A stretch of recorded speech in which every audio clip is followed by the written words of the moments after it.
बच्चों, अब हम पढ़ेंगे पाठ 16। हमारे पाठ 16 का नाम है जीवन के लिए विष है आवेश। पाठ परिचय। आवेश किसी भी प्रकार का हो, व्यक्ति को कुछ समय के लिए चेतनाहीन कर देता है। क्रोधावेश अथवा अन्य प्रकार के आवेश व्यक्ति के मन मस्तिष्क पर गंभीर कुप्रभाव अंकित करते हैं। इन्हें शांत और नियंत्रित करके ही मनुष्य जीवन को सुखी और समृद्ध बनाया जा सकता है। मनुष्य जीवन में आवेशों का उत्पन्न होना स्वाभाविक बात है। मनुष्य में आवेशों की उत्पत्ति का कारण बनने वाले प्रमुख कारण उसकी परिस्थितियां, कर्म, विचार एवं उसकी वाणी होते हैं। मनुष्य द्वारा उक्त कारकों के माध्यम से उत्पन्न आवेशों पर नियंत्रण करना अनिवार्य है। यदि वह ऐसा नहीं कर पाता है तो आवेश उसके जीवन के लिए घातक सिद्ध होते हैं। अतः आवेश मनुष्य के लिए विष के समान होता है और विष के कुप्रभाव से बचने के लिए उसके द्वारा आवेशों से मुक्त रहने के स्थायी उपाय करने अनिवार्य हैं। हॉरेस फ्लेचर के अनुसार क्रोध और चिंता व्यक्ति को निराश और असमर्थ बना देते हैं। कभी कभी यही उसकी मृत्यु का कारण भी बन जाते हैं। क्रोध एवं चिंता ऐसे अवगुण अथवा आवेश होते हैं जिनकी गंभीर परिस्थितियों में मनुष्य आत्महत्या करने पर विवश हो जाता है। क्रोध का आवेश अधिक देर तक नहीं रहता, कुछ समय के उपरांत स्वतः ही शांत हो जाता है।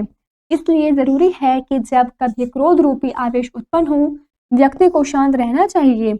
उसकी यही शांति क्रोध को शांत करने में सहयोग देगी। ऐसी स्थिति में मनुष्य के कारणों पर विचार करने पर बाध्य होगा।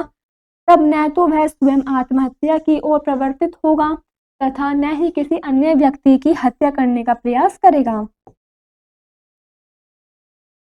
क्रोध की उत्पत्ति का कारण भले ही कोई हो, किंतु वह हमेशा साधारण कारण ही होता है।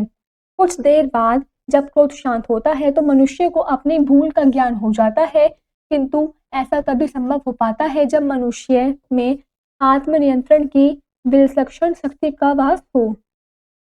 यदि मनुष्य में यह गुण पर्याप्त मात्रा में विद्यमान होता है तो क्रोध शांत होने पर वह क्षमा याचना के लिए भी तैयार हो जाता है एवं इस तरह क्रोध की मार से बचा रहता है। आइए क्रोध रूपी आवेश से होने वाली हानियों से सीख प्रदान करती इस कहानी का अध्ययन करें।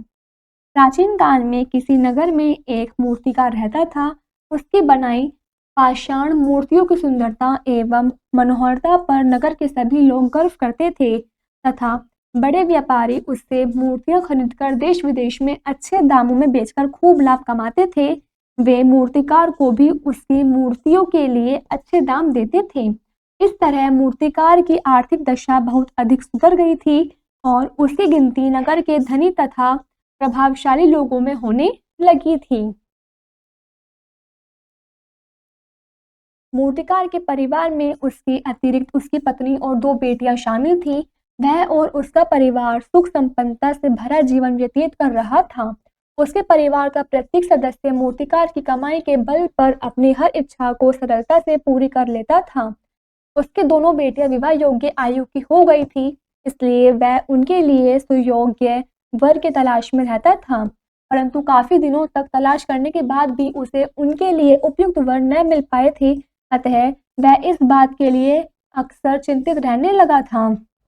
एक दिन जब वह अपने कारखाने में मूर्तियां बनाने में व्यस्त था, उसके कारखाने के प्रमुख द्वार पर घुड़सवारों के आकर रुकने की आवाज सुनाई दी। वह तुरंत बाहर आया और उसने देखा कि 2 सुंदर राजकुमार अपने घोड़ों सहित वहां खड़े थे। उसने दोनों राजकुमारों से वहां पधारने का कारण पूछा। उन्होंने मूर्तिकार को बताया कि वे पड़ोसी राज्य के राजकुमार हैं और उससे कुछ सुंदर मूर्तियां खरीदना चाहते हैं। मूर्तिकार उन्हें आदर सहित अंदर ले गया और मूर्तियां दिखाने लगा। मूर्तियां दिखाते हुए उसके मन में यह विचार उभरा कि काश वे दोनों राजकुमार उसकी दोनों बेटियों से विवाह करने को राजी हो जाएं तो उसका भाग्य ही चमक उठे। यही विचार करते हुए मन ही मन उन्हें विवाह के लिए राजी करने का तरीका सोचने लगा। राजकुमार उसके द्वारा बनाई गई सुंदर मूर्तियों को देखकर बहुत प्रभावित हुए तथा मन ही मन सोचने लगे कि काश ऐसा मूर्तिकार उनके राज्य में होता तो वे उसकी बनाई मूर्तियों से राजमहल को इतना सजाते कि देखने वाले देखकर दंग रह जाते। कुछ देर तक मूर्तियों को देखते देखते दोनों राजकुमार एक कोने में आए तथा परस्पर बातें करने लगे कि क्यों ना इस मूर्तिकार को अपने राज्य में ले चलें। यदि वह उनके साथ चलने को राजी हो जाए तो वे उसके मन की हर इच्छा पूरी कर देंगे। उसके बाद दोनों मूर्तिकार के निकट आकर संयुक्त स्वर में बोले, माननीय मूर्तिकार, हमें आप द्वारा बनाई मूर्तियां बहुत अच्छी लगी हैं। हम दोनों ने यह निर्णय लिया है कि हम आपकी बनाई मूर्तियां खरीदने के बजाय आपको भी अपने राज्य में लेकर चलें। यदि आप हमारे साथ चलने को तैयार हो तो हम आपकी हर इच्छा पूरी करना अपना कर्तव्य समझेंगे। उनके मुख से यह सुनकर मूर्तिकार के हर्ष और उत्साह का ठिकाना न रहा। उसने उनके साथ चलने के लिए तुरंत यह शर्त सुना दी कि उन दोनों को उसकी दोनों बेटियों से विवाह करना होगा। यदि वे ऐसा कर सकेंगे तो वह उनके साथ अवश्य चलेगा। दोनों राजकुमारों ने उसकी शर्त को सहर्ष मान लिया। मूर्तिकार बहुत खुश हुआ। उसने अपनी दोनों बेटियों को कारखाने में बुलाया और उनकी मुलाकात उन दोनों राजकुमारों से कराई। उसकी दोनों बेटियां बहुत सुंदर थीं। राजकुमारों को तुरंत पसंद आ गई। देखते ही देखते वातावरण में खुशी और हर्ष की समीर बहने लगी। अकस्मातः दोनों में से एक राजकुमार के हाथ से एक सुंदर मूर्ति गिरकर टूट गई। मूर्तिकार ने आव देखा न ताव क्रोधावेश में भर गया और उसने अपने तथा अपनी बेटियों के सुखद भविष्य की परवाह न करते हुए दोनों राजकुमारों पर अपने कटु वचनों की बौछार शुरू कर दी। जब तक मूर्तिकार का क्रोध शांत होता उससे पहले ही बात वहां के राजा तक पहुंच गई। राजा ने पड़ोसी राजा के राजकुमारों का अपमान करने के फलस्वरूप मूर्तिकार को 6 मास के कठोर कारावास का दंड दे दिया। अतः इस प्रकार मूर्तिकार ने मात्र क्रोधावेश में अपने तथा अपनी बेटियों के सुखद भविष्य को मिट्टी में मिला दिया। बाद में वह बहुत पछताया, पर अब पछताने से क्या लाभ था। स्वयं को क्रोध से बचाए रखने के लिए हम विविध प्रकार के उपाय कर सकते हैं। जैसे मन ही मन दृढ़ प्रतिज्ञा कीजिए कि मैं आज कल परसों कभी क्रोध नहीं करूंगा। मैं पूरे सप्ताह ही तथा पूरे माह क्रोध नहीं करूंगा। आपके इस तरह प्रतिज्ञा करने से मन को ऐसी विलक्षण शक्ति मिलेगी कि आप कभी क्रोध नहीं करेंगे। आप क्रोध रूपी विनाशक आवेश पर सहज ही विजय प्राप्त कर लेंगे। क्रोध के अतिरिक्त भय का आवेश भी अत्यधिक घातक होता है। भय व्यक्ति के मन को विक्षुब्ध बनाकर मस्तिष्क में आत्मासीम छलछल उत्पन्न करता है। ऐसे व्यक्ति जो भय से मुक्त रहकर अपने हृदय को शक्तिवान बनाए रखते हैं, उन पर भय का आवेश गंभीर रूप से हानिकारक प्रभाव अंकित नहीं करता है। कभी कभी गहरी चिंता और ईर्ष्या अथवा जलन के कारण भी व्यक्ति मानसिक संतुलन खो बैठता है और मानसिक विकृति का शिकार बनकर गंभीर रूप से कष्ट भोगता है। ऐसी अवस्था में उसकी जिंदगी नरक बन जाती है। इसके अतिरिक्त शोक और निराशा भी मानव शरीर और उसके मस्तिष्क पर गंभीर आघात पहुंचाते हैं।